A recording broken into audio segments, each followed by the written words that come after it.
loves, welcome back to She's At It Again. It's a Saturday morning. The weather is so pleasant, and I have decided to make some honey bread, but I want you to go with me on this one. I don't think I've done a video for this before. If bread is intimidating for you, let this be one of those things. You don't need really anything special with this. You'll need oatmeal, honey, some yeast, some flour, and buy as good a quality products as you can. But this is such an easy loaf of bread to make. It's really good toasted later on when you slice it up, but good fresh out of the oven too. I'm going to make some turkey sandwiches with it later on, and I'll do a video on that because they're so simple, but yet they're absolutely my favorite. But go with me as we make some honey bread, and let this be a short tutorial because it's easy to put together. All you need is a mixer, and you just kind of let that do the work for you. So come go with us. Okay, the first thing we're going to do is put 1 cup of water in our mixing bowl, and this water was sitting on a burner that was warm, and then I turned it off, so it's just gradually gotten warm over the last few minutes. But this is like warm bath water, and if you need to measure it with a thermometer, you can go between 110 and 115 degrees. I wouldn't get over 120 because that will sometimes kill the yeast if you get over 120. We're also going to need 1/4 of a cup of honey. This is just big bulk honey, and I say big bulk only because it's not raw organic honey, but you're going to eliminate a lot of the good properties of your raw honey once it bakes anyway, so it's not like, oh well, I need to get another container of honey because that one is just a little thick.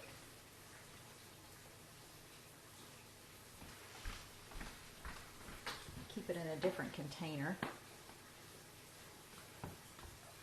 in the pantry. When that one gets a little thick, it takes a while to come out. It will, but it takes a while. But like I was saying, the good properties of the raw honey are not necessarily present once you bake it. So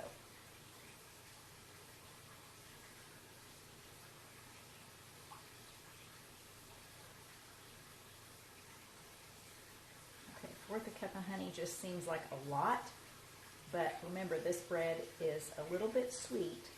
I don't know if I mentioned that before in the intro, but this bread is just a little bit on the sweet side, not super sweet like a dessert, but it is sweeter than just regular sandwich bread.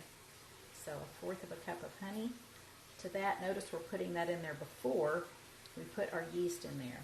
I want the honey to dissolve a bit.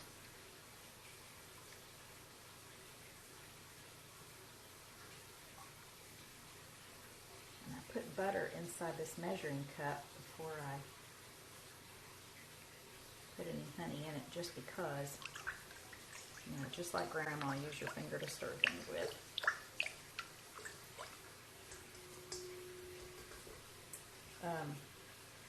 Sometimes butter helps it release a little bit better, and it did that time. Set that cup aside. And the reason we put our honey in there first is because the yeast will feed on those sugars. So we're going to put about 2 level teaspoons of yeast in our bowl, and we're just going to sprinkle it over the top. The yeast is going to kind of wake up from its long nap and start eating on that honey. So we're going to let that sit there for a few minutes until it gets foamy, and you can tell that the yeast is active. So we'll be right back. We are back, and our yeast has started to get foamy down there in the center.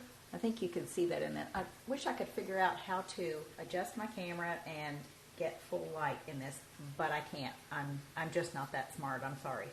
But the yeast has started coming alive, and we're going to start adding our other ingredients. Number 1, we're going to add a tablespoon of butter. Just plop it in there like that. And I use unsalted butter, but it really doesn't matter a lot in this recipe.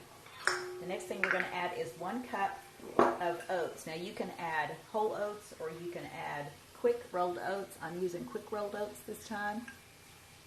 And this gives it a fabulous, fabulous texture. Just a 1/2 cup measure, so I'm going to measure out 2 of these.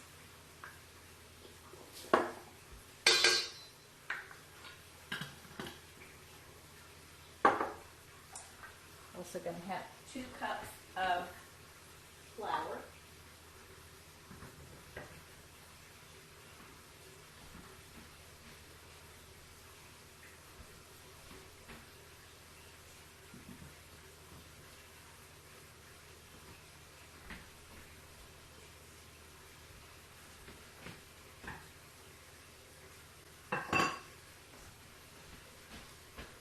Now this recipe, the original recipe, calls for bread flour. Do not panic if you don't have bread flour. Most people don't just keep bread flour in their pantry because it's such a big package. Not a lot of people make bread every week like we do at our house, but here's a way to make bread flour. Take your all-purpose flour. This is just organic, unbleached, all-purpose flour. And I'm going to add what's called vital wheat gluten to this. I don't know if you can see this, but this is when I started buying this years ago, back in '07. I keep it in this jar. This isn't that old, but this is when I started buying it. So vital wheat gluten added to all-purpose flour equals bread flour. So for every 1 cup of flour, you need to add a teaspoon of vital wheat gluten. It's that simple. This is not hard to find. It is not expensive. But this just adds a little more structure to your bread. But if you do not have vital wheat gluten and you do not have bread flour, don't panic. I make this with just regular flour all the time. It's just a little bit different in the structure of the bread, but it has the exact same taste. So do not disregard this just because you don't have that product. Okay, next we're going to add a teaspoon of salt. I'm going to get a clean spoon because I don't want the vital wheat gluten in my salt. So just a level teaspoon of salt.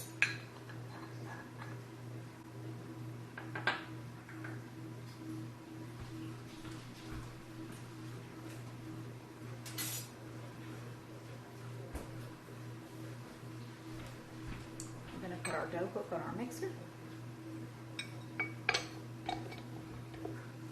We're going to let this mix for 5 minutes.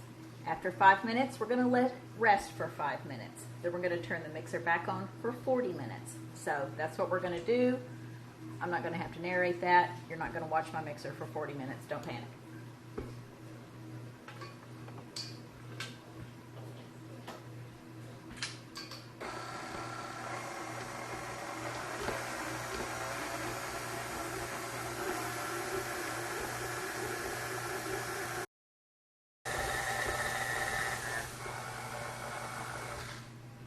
This is what it looks like after about 5 minutes.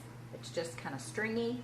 And what that 5 minutes is going to do, that resting period, is going to let all that oatmeal and that flour hydrate with that water. So the water is going to be infiltrating those pieces of oatmeal and those bits of flour. And so it will just be a better structure. We'll come back in about 5 minutes. We'll rest it for 5 minutes, and then we'll come back and turn it back on for another 40. Okay, we're going to turn our mixer back on. It's been resting for 5 minutes. We'll turn the mixer back on and let it run for 40 minutes. Normally I set the timer on my oven and I set the timer on my phone in case I walk out of the room or something, but since my phone is tied up right now, I'll just set the timer on the oven. So 40 minutes.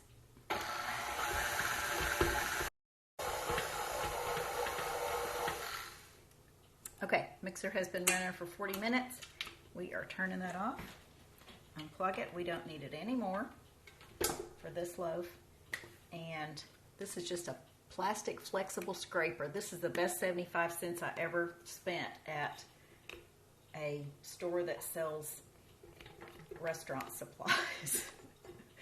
In fact, I splurged and bought 2 of them. And I use these things almost on a daily basis. Okay, try to get as much dough as you can off your dough hook because it will kind of climb up. Now, if you need to do this part by hand, you are more than welcome to do that. It works just as well, but you're going to build bigger muscle.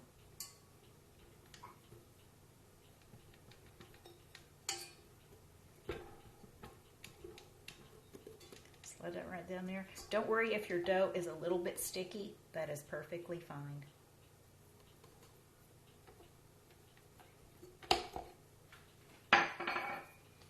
scrape just the residual dough off the edge of this.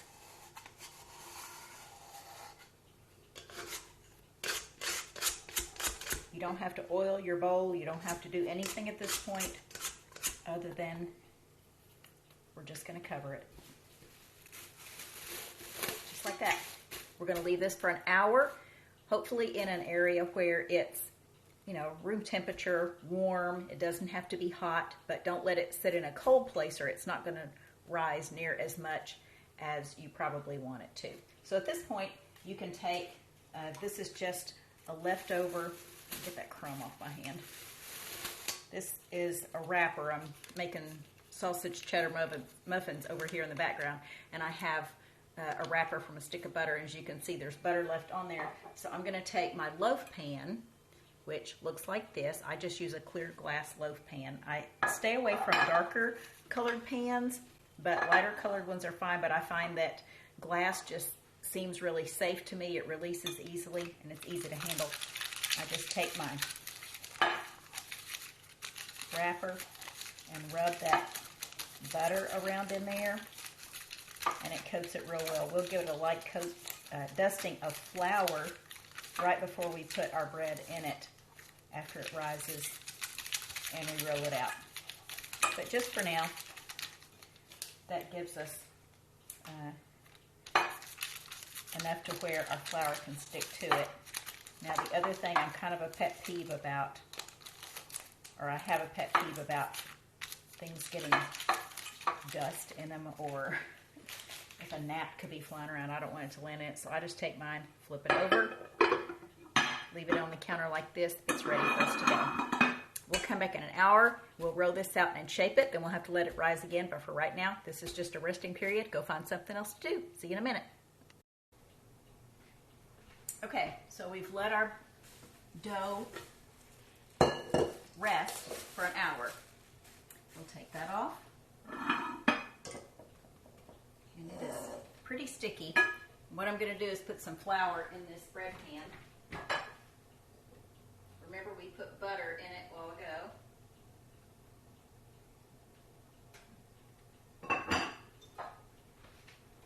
And as you can see, this is a lot more flour than what I need for the bread pan.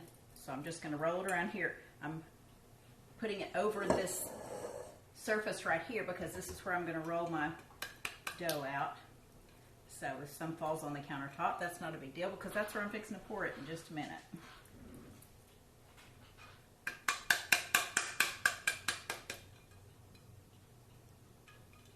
All right.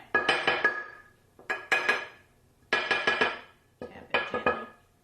And our bread pan is coated and ready for our loaf of bread. But for right now, we don't need an immense amount of flour on the countertop, but just enough where the dough doesn't stick. We have to peel it off.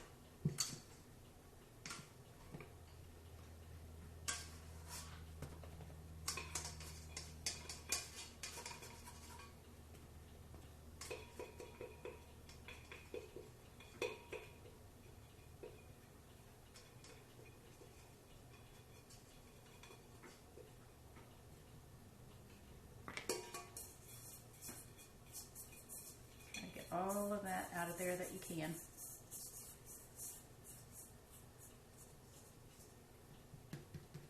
Okay, clean bowl. Put this aside. And take my rings off.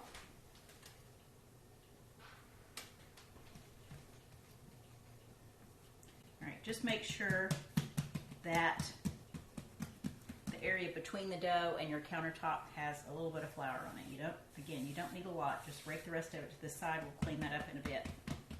We're going to roll this out into a rectangle, trying to make it as wide as almost what our pan is right here. So this will be the width of it right here. You don't need to coat the top of it necessarily unless it sticks to the rolling pin, or if you're pressing it out with your hands, that's fine too.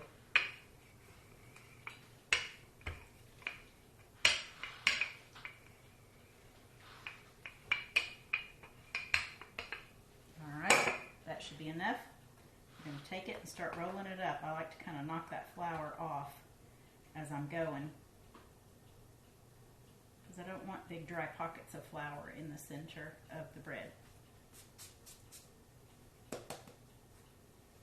I could pick this up like that if I needed to and shake it off. Just a loose roll. Don't make it real tight. You want to give it enough room to where it's going to rise, and if it's so tight, it'll be too confined to rise. All right, with the seam on the bottom, there's where I rolled it up the seam. Put it on the bottom. We're going to place it directly into the pan, like that.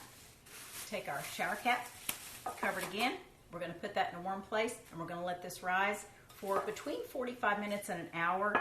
But when this starts coming up like that with a little dome of bread, you know that it's ready. So between 45 minutes and an hour, and really that depends on how humid and hot it is in your room. I'm going to place this out in the sunroom for right now, and that's probably the warmest place inside our house area, other than the garage. I don't want it in the garage, but I'll put it out in the sunroom, and we'll let this rise. And when we come back, I'll show you what it looks like, and then we'll pop it in the oven. Okay, our bread has risen. You can see how it's kind of pushed to the top of the shower cap. Just gently take this off. At this point, you don't want to touch it any more than you absolutely have to. And the only thing we need to touch it with is the blade of a really sharp knife. You can use a razor blade, you can use a knife. Just don't make sure it's not dull, because it's just going to drag through the dough and tear it and not cut it. So, yep, that one's pretty sharp. Just going to dash it down the middle like that. Just make a slit in it. It's almost like when you've overeaten and you just need to unbutton that top button of your pants just a little bit to be able to breathe. And that's what this bread is doing. It's going to continue to rise and grow when it bakes. So you want to give it just a little bit of slack right there. So in the top of it, we have our cut going down the center of it. You can make gashes in the side if you want to. I just always make a long line down the center. And our timer, or our oven signal just went off that our oven is preheated. We're going to put this in there in the center of the oven at 350 degrees. It's preheated at 350 right now, and we're going to put it in there for about 25 minutes. After 25, I'll look at it and just tap on it and see if it sounds like it's done, but usually that's about how long it takes. So we'll be back and we'll show you what it looks like. Okay, our timer just went off on our oven. And we'll see what it looks like.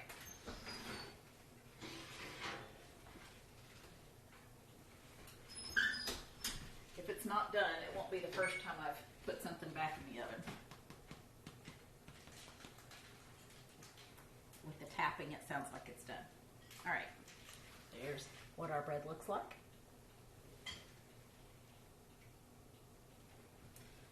And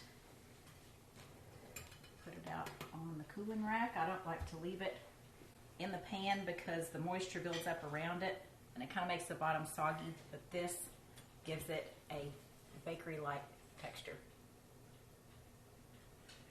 And you can see what that looks like. Don't ever cut bread when you first bake it because it will collapse. But we'll slice this later on to make sandwiches out of. We'll do another video on my favorite turkey sandwich, and hopefully you'll get to see that too. Thanks for watching, and we look forward to sharing something again with you real soon. Recipe for this is in the description, but I hope you give it a try. Thanks, guys.